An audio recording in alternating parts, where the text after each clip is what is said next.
Hey everyone, welcome back to the channel.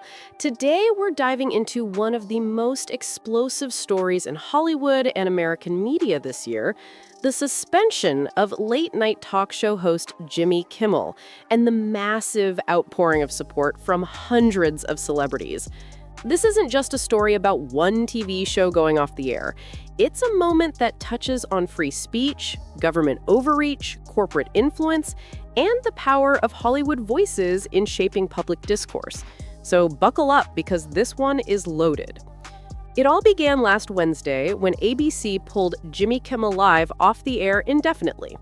The suspension came after a controversial monologue Kimmel delivered regarding the tragic shooting of conservative activist Charlie Kirk. During his commentary, Kimmel criticized what he called attempts by Trump supporters to distance themselves from the shooter, calling out the so-called MAGA gang for trying to politicize the tragedy. The clip went viral almost immediately. But the suspension wasn't just about backlash from the public or social media outrage. This was something much bigger. The FCC chairman, Brendan Carr, publicly pressured stations to take action, threatening the licenses of affiliates that continued to air Kimmel's show. Following that, major TV station owners like Nexstar Media and Sinclair also announced they would preempt the show. ABC, perhaps feeling the pressure, moved quickly and pulled Kimmel's show indefinitely. Now, let's talk about the reaction from Hollywood, because it was massive. Over 400 artists, including household names like Tom Hanks, Jennifer Aniston, Lin-Manuel Miranda, Jane Fonda, Robert De Niro, Selena Gomez, Olivia Rodrigo, Ben Stiller, Jamie Lee Curtis, Julia Louis-Dreyfus, Maggie Gyllenhaal, Michael Keaton, Regina King, Diego Luna, Natalie Portman, Maya Rudolph, and Martin Short, signed an open letter organized by the American Civil Liberties Union. The letter called ABC's decision a dark moment for freedom of speech in our nation. It said, and I quote, "In an attempt to silence its critics, our government has resorted to threatening the livelihoods of journalists, talk show hosts, artists, creatives, and entertainers across the board. This runs counter to the values our nation was built upon and our Constitution guarantees." The message was crystal clear. The attack on Kimmel's platform isn't just an isolated incident. It's part of a broader pattern where anyone expressing opinions that challenge those in power can be threatened, censored, or silenced. The letter continued, emphasizing that this moment is bigger than Hollywood, bigger than the entertainment industry. Teachers, government employees, researchers, universities, students, all of them are potentially facing similar attacks on their freedom of expression. Now, here's where I want to add a bit of my own perspective. When you step back and look at this, it's almost surreal. A late-night talk show, a format designed for satire and commentary, has become a flashpoint for a national conversation about free speech, government influence, and media independence. Historically, the United States has prided itself on robust free expression, even when the speech in question is uncomfortable or controversial. But we're seeing that foundation being tested in real time. And it's not just a legal question. It's cultural, political, and corporate. Celebrities weren't just signing letters either. Many went public on social media to express their outrage. Wanda Sykes, for instance, posted a video on Instagram with a fully made-up face and a defiant message.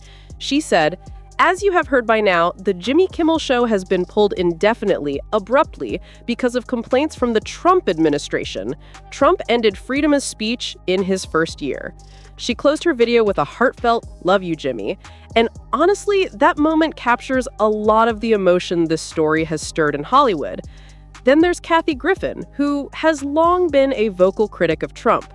On Instagram, she urged her followers to stand with Kimmel, emphasizing the importance of being an ideological consumer and using our money and attention to push back against forces that seek to silence voices.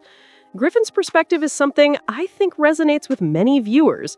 Free speech isn't just an abstract concept. It's something that affects the content we consume and the culture we participate in. Even political figures got involved.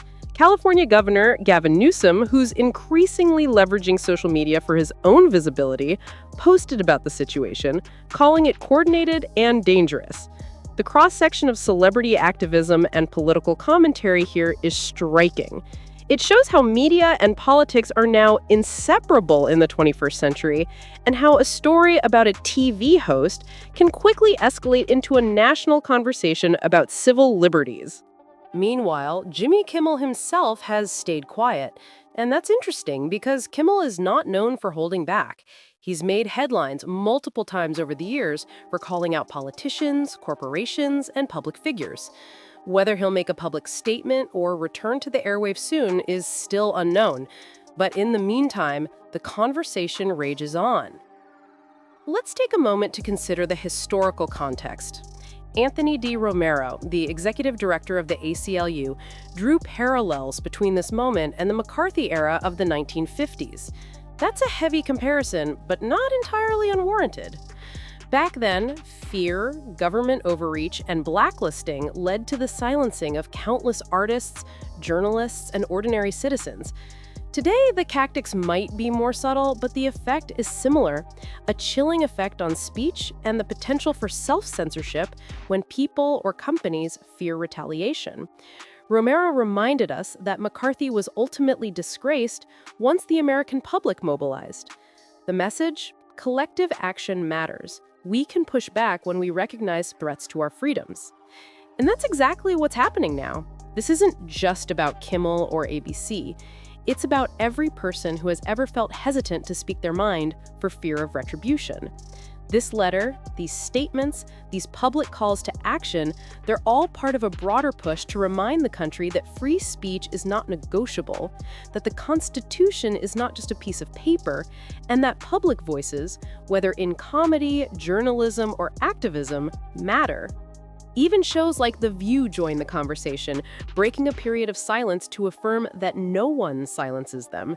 Whoopi Goldberg and her co-hosts made it clear that, while they might pause to see how situations unfold, they will always defend the right to speak, even when it's uncomfortable.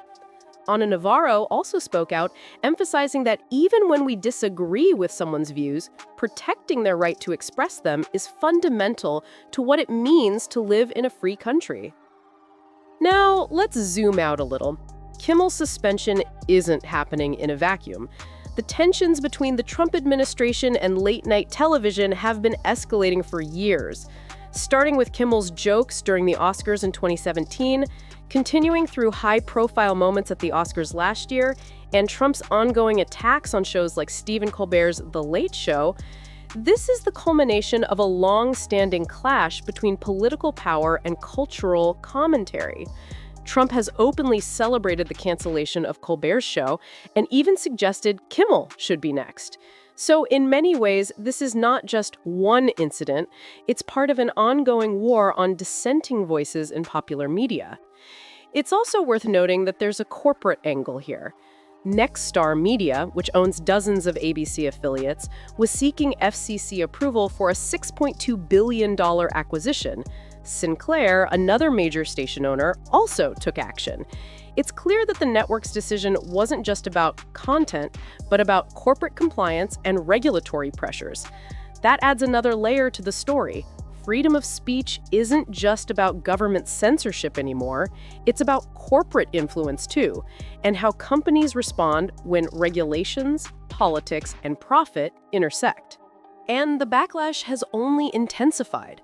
In addition to the letter, celebrities like Cynthia Nixon, Misha Collins, and Tatiana Maslany called for a boycott of Disney's streaming services.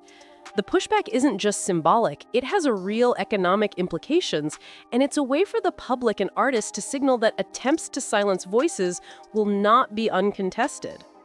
Personally, I think this is a moment where the stakes are incredibly high. Free speech isn't just about saying things we agree with. It's about protecting the right to speak when it's controversial, uncomfortable, or challenging. If we allow political pressure, corporate fear, or regulatory threats to dictate what can and cannot be said on television or online, we're sliding down a very dangerous slope.